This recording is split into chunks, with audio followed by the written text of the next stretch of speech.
Hello guys, good morning. So it's me again, Olive, dito po sa Greenfield Realty. So welcome po sa panibagong vlog namin for today kung saan maglo-locate tayo ng isang property na may lawak or sukat na 1.5 hectares and then may excess land po ito na 7,000 square meters. So in total po ay 2.4 hectares po yung i-offer natin for today. Ano po? Ayan, so bago tayo umikot, syempre po as always, paki-like, paki-share and subscribe sa ating YouTube channel, and then pindutin po natin yung ating notification bell para lagi po tayong updated sa mga farm lot na iba-vlog po natin. Ayan, so si property po ay nakalocate dito sa Buena Vista, Quezon. Ayan. So tara, let's go, ikot na tayo kay property. Ayan, ikot na tayo kay property. Ang ganda ng view. So si property po ay sagana sa mga magagandang view po. Ano mo yung mga overlooking. And then nakagandahan nito, napaka-healthy po nung ating mga niyog. Kung mapapansin nyo po, green na green po yung mga niyog na nakatanim dito. And then plus pa po natin, sobrang bata pa po ng mga niyog. So marami pa po itong iaakit sa atin na return income. Ayan, ang dami nilang nilulukad.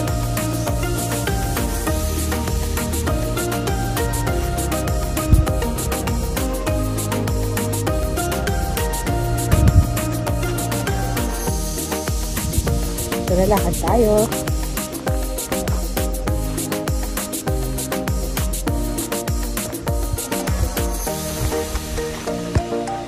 So kung mapapansin niyo po yung Madrek de Cacao na yan, dyan po nagsimula yung property. And then ito pong road na to, itong daan po na to, yan po ay right of way po. Ano po? So yan po ay maglalaro sa nasa 180 meters po buhat dun sa may pinaka barangay road. And then si property po ay dito lang po sa may ating left side. And then ito pong right side po natin kung saan medyo pababa po yung lupa, hindi po yan sakop ni property. So dito lang po tayo, puro left side lang po tayo. And then yun naman pong right of way natin, to be honest po, ano po ang pinakadaan po natin ay ganito pa ang itsura.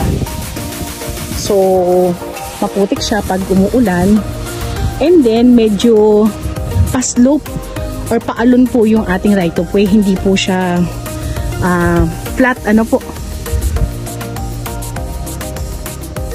para lang po aware lang din po kayo dun sa right of way, kasi karaniwan po dun sa mga buyers po natin nagtatanong kung may right of way po yung ating property, kung ano itsura ng right of way natin. So binibigay ko na po yung reality, ganito pa lang po yung itsura ng right of way niya. Pero dito sa farm lot na to, panalo ka naman sa mga niyog.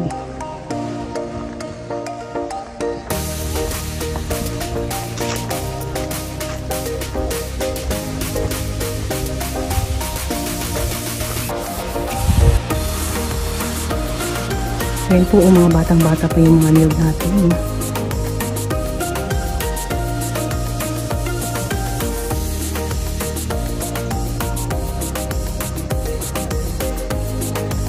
Ayan, so ikot pa rin tayo. So ganun pa rin po yung view. Sobrang dami pa rin ang niyog. At ito pong niyog na to ay maglalaro sa nasa 400 kapuno. Ayan. And then ayon po dun sa aming guide, ito po ay naglulukad ng halos nasa 5,000 kabuo po. Ano? Ito po ay every 45 days. So for sure, tayo po ay merong return income.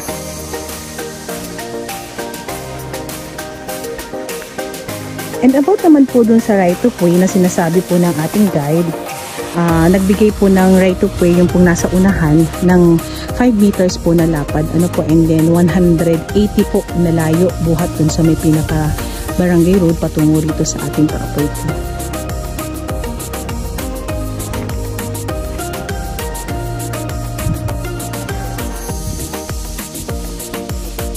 So yan, ikot pa rin tayo. Si property po buhat po doon sa pinanggalingan ko kung saan meron po tayong pinakadaan po doon. So si property po ay flat dito.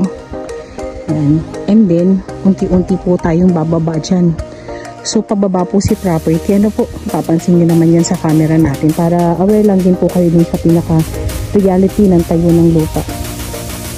So medyo pa-rolling po tayo, to be honest po. Ano po,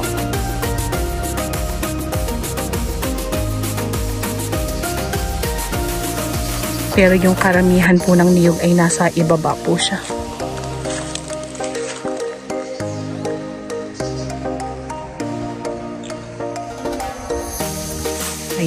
tayo sa part na medyo magaganda yung view. Ito.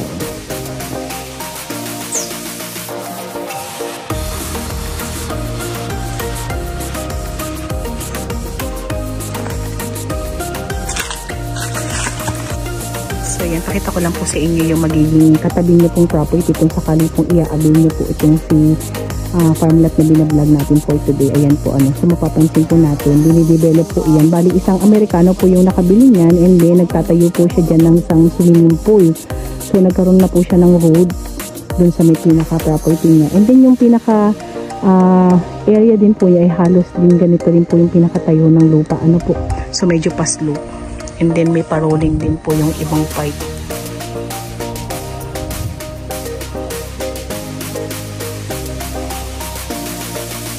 So kung bababa po tayo dyan sa may part na yan, kasi sabi ko nga po sa inyo medyo pa-rolling na po yan. Nandyan po yung pinakasapa po natin. So I think parang hindi ko kakayaning babain kasi nga po ay unang-una mainit. And pangalawa masukal. So nandyan po yung pinaka-source ng tubig. Kaya po yung kahangganan po natin na nakabili po dun sa may kabila na yan. So pwede po talaga magtayo ng swimming pool kasi sagana po sa tubig itong area na to. Ganda ng view, overlooking. Ayan, so lakad pa rin tayo. Medyo masukal dito sa part na to. So dito yung way na papunta dun sa 7,000 square meter na hindi titulado. Po? So explain ko lang po bakit po nagkaroon ng 7,000 square meter na excess land itong si 1.5 hectares na title naman po. So yung 7,000 square meter po na yun ay inaward po sa kanila ng agrarian kasi sila na po yung nagtatanim. So hindi na lang po nila maasikasong mapalagyan po ng titulo.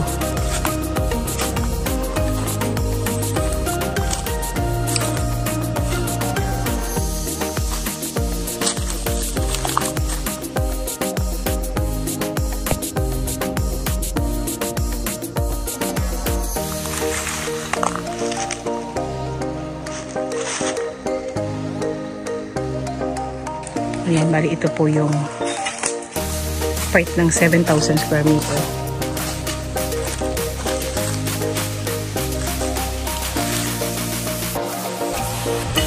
Ulitin ko lang po, ang binablog po nating property is 1.5 hectares na title po siya, and then 7,000 square meter na excess land po.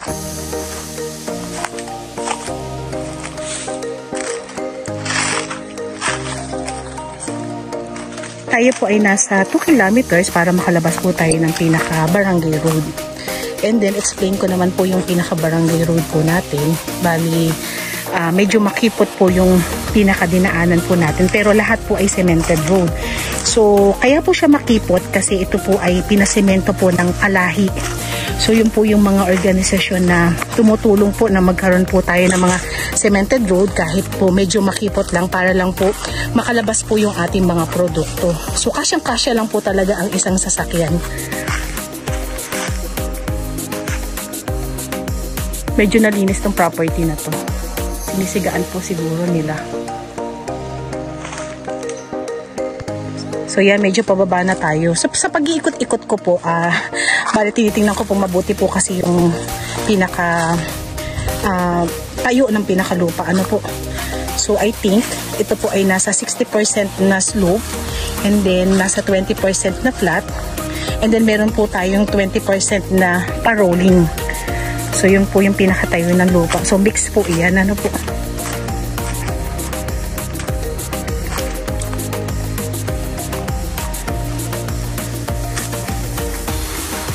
Yan, kung mapapansin nyo, medyo pababa ako dito sa part na to.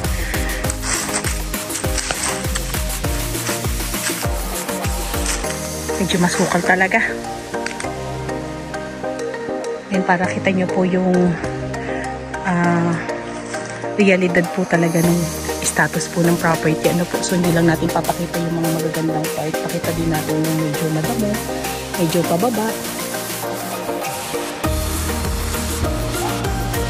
Yan po yung pinaka-source ng tubig natin. Nasa may pinakababa. Ano po yung sapa na yan? Parang pinaka-boundary niya? Boundary nila. Patungo dun sa property ng Amerikano.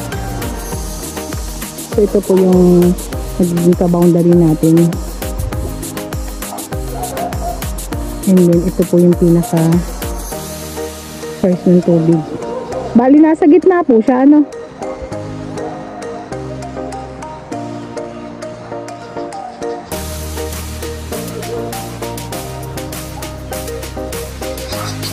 Tapos, ito masukal na to, ito po yung 7,000 square meter.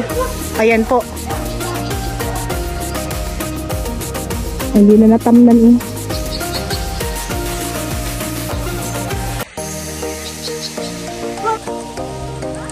Ito pong bahay na to, hindi po yan exactly property. Ano, pero pakita ko lang po sa inyo na kayo po ay magkakaroon ng kapitbahay kung sakali. Ayan.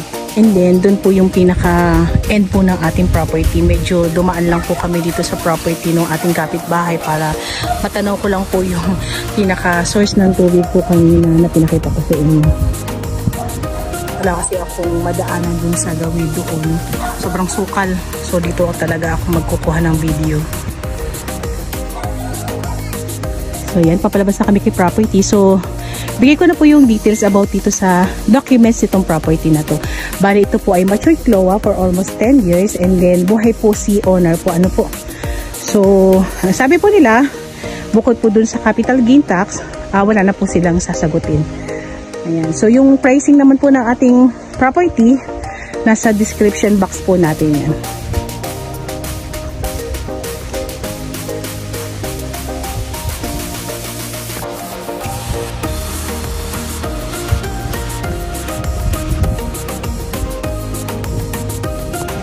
So yan, bago tayo mag-end ng ating vlog for today, kung sakali po magustuhan nyo si property, meron kaming WhatsApp and Viber na nasa taas ng yung screen.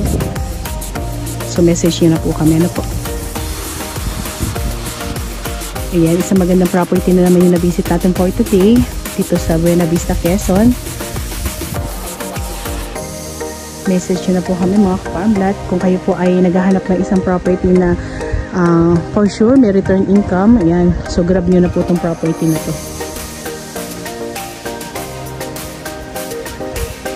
Ayan, labas na po tayo. Ayan, thank you for watching.